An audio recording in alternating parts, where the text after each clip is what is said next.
Sa pagputok ng isyu ng anomalya at korupsyon sa mga flood control projects, isa ang Senate Blue Ribbon Committee sa mga nanguna sa pagsasagawa ng investigasyon kaugnay nito.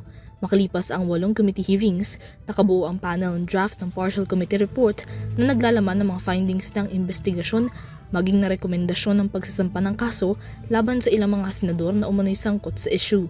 Pagkatapos ng huling pagdinig noong Enero 2026, inaasahang magbabalik na ang Senate Blue Ribbon Committee sa pagdinig at pagtalakay sa isyu ng flood control corruption scandal simula June 4. Ngunit ang nasabing schedule na reschedule pa ng panibago sa June 8 pagkatapos ng panibagong shake-up sa liderato ng Senado ngayong Miyerkules kung saan nahalal si Senador Erwin Tulfo bilang bagong committee chairperson ng Senate Blue Ribbon Committee. Kabilang sa mga inimbitahan sa magiging pagdinig si dating House Speaker Martin Romualdez na itinuturing bilang mastermind sa likod ng budget insertion scandal. Sa gitna ng kinasasangkutang kontrobersya, ibinasura naman ng Sandigan Bayan ang motion for reconsideration na inihain ng kampo ni Romualdez kaugnay ng precautionary hold departure order na ipinataw sa kanya noong Abril. Sa June 1 resolution ng Sandigan Bayan 7th Division, idiniin nito na nabigo si Romualdez na magbigay ng konkretong dahilan kung bakit kinakailangan niyang lumabas ng bansa at walang kaukulang dokumentong susuporta na ang pagbiyahe ay para sa medical reasons.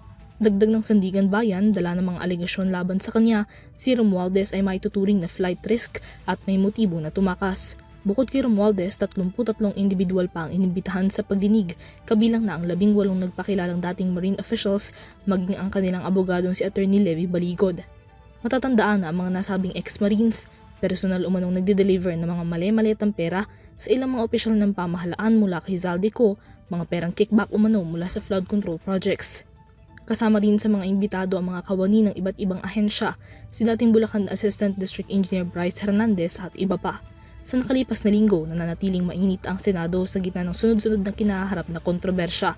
3 araw na ring walang quorum ang Senado dahil sa hindi pagdalo ng mga miyembro ng majority bloc. Ang hakbang na ito protesta raw sa naging pag-walkout ng minorya, gayon din upang protektahan ang mga komite upang masigurong matutuloy ang flood control hearing. Para sa EuroTV News, Mia Layagin sumasaludo sa bawat Pilipino.